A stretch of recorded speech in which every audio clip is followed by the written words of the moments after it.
Hey guys, it's Consu, and today I'm doing a review on Labyrinth Lost by Zoraida Córdova.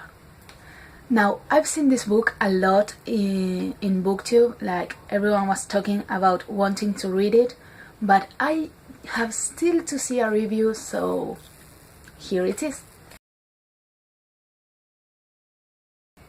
Now, if you don't know what this book is, it's like a retelling of Alice in Wonderland, but with Mexican culture.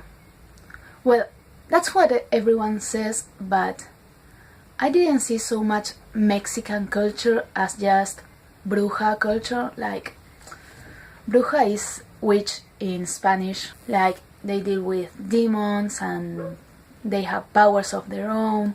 They can either see the future or heal people, or even control like the elements. The author built such an interesting culture out of bits and pieces. She explained that this bruja culture that she made, it's mixed with things that the slaves brought to America when they were brought here, and the Mexican, Puerto Rican, and all Latin American cultures. Most words and spells and stuff are actually in Spanish, like the gods that these witches pray to, called the Deos, they are all called by Spanish name, like La Estrella, La Mama, El Papa. The main character is Alejandra, but everyone calls her Alex because she lives in Brooklyn, and I don't know why people cannot pronounce Alejandra, but they can, so what everyone says about the main character is she's from a family of witches, she's the most powerful witch ever, like of her generation, and she doesn't want her powers, she wants to be normal, and she tries to give away her powers, which is not what the book says, like, at all. The reasons why I didn't immediately pick up this book were because I hate when super powerful characters are like, I want a normal life and being a normal girl. Like, it just annoys me because, like, you're super powerful, why would you want that? But in this book, it's not that she doesn't like her powers because she wants to be normal. Her powers are actually so strong that make really bad things happen. So when she was pretty young, I think she was like 10, but something bad happens, like really bad, and it gives her anxiety and night terrors, and it's just awful. So that's why she doesn't want her powers, not because she wants to be normal, that okay, she wants to be normal, but because they have such a negative repercussion in her life that she doesn't want anything to do with that, and I wouldn't want that either. Like, if I knew it was putting my family in danger, or like other people in danger, I would want to get rid of my powers too. So she's this super powerful bruja who doesn't want anything to do with her powers. Although she was born in this bruja culture, she didn't want it because all around her she saw how different she was from everyone.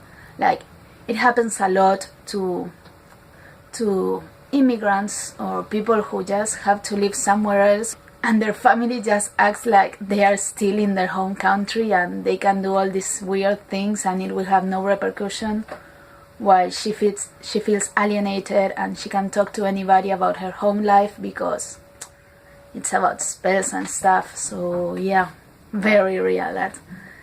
So yeah, she wants to get rid of her powers to protect everyone and herself and have a normal life because apparently that's appealing. So she gets this idea to use the power of the ritual from a boy she just met, who is also a brujo, so they know what they are talking about.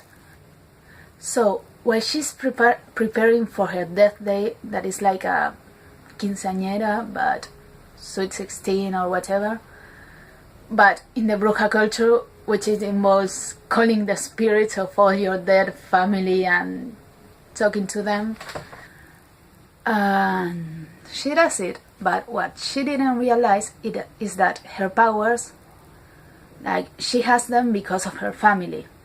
Like, she inherited them, so there they are.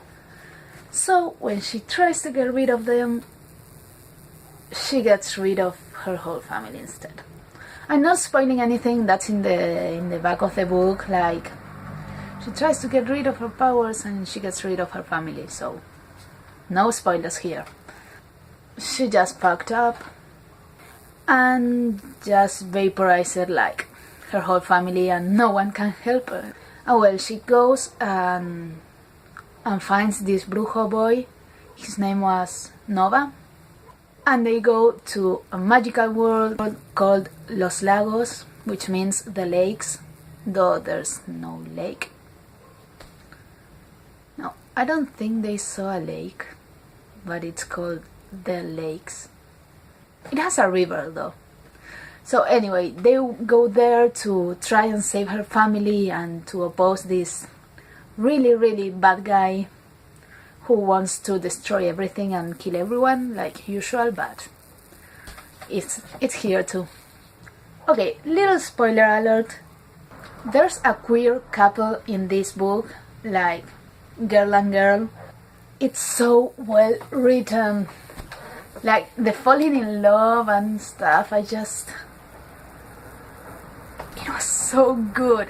And I wasn't expecting that, because in YA books it's not that usual, like queer couples or LGBTQ couples, but it was there, and I was like, oh my god.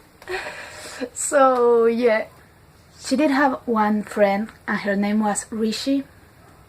Rishi's family is Indian, or at least of Indian descent, and she's her best friend. She's always there for her, and she makes her feel a little bit normal, and that her life isn't as screwed up as she thinks it is. And yeah, I wasn't expecting Rishi, to be honest. Like, I thought this would be boy meets girl, and they go to save everyone, and they fall in love, and everyone is happy forever, but that doesn't happen like that. And she gets a lot of help of Rishi too, who somehow ends up with her in this magical world. But I'm not telling you how, I'm not telling you what happened, I'm not telling you anything else. That's more than enough. Once you get hooked with the plot, you really can't put it down. To be honest, it took me quite a few chapters to get into the book. I didn't find it all that interesting in the first, I don't know, 5 or 6 chapters, but after, when things start to actually happen, it was like, could not put it down. The book is really fast-paced once it starts to have things happening. Another thing about the writing is that it has like random Spanish words in it, like the name of the deos.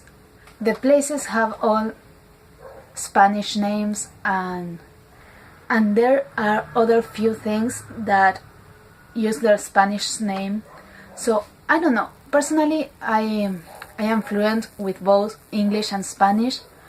I think it explains it, like the first time something is called by their Spanish name, it translates it, but no idea. Personally, I find it really hard, like when I'm reading too fast, I don't know what's in Spanish or what's in English. I'm just reading it and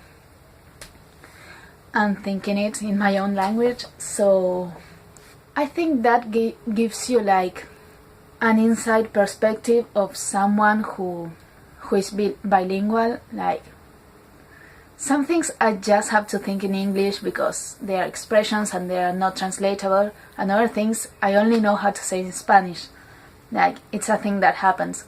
So seeing it like written down the way I think, like, yeah, I think that gave it a different kind of writing style than what I'm used to. So I gave this book 4 out of 5 stars because I really liked it, but the start made me a little... But anyway, it's a good book. It has a lot of world building around like the society of brujas and how they live and how they keep going, even though they are in the US and not in the home countries. Yeah, just give this book a chance and I think you will like it. So, that's all for this video. I really hope you liked it. I will see you next week with a new video. Bye guys!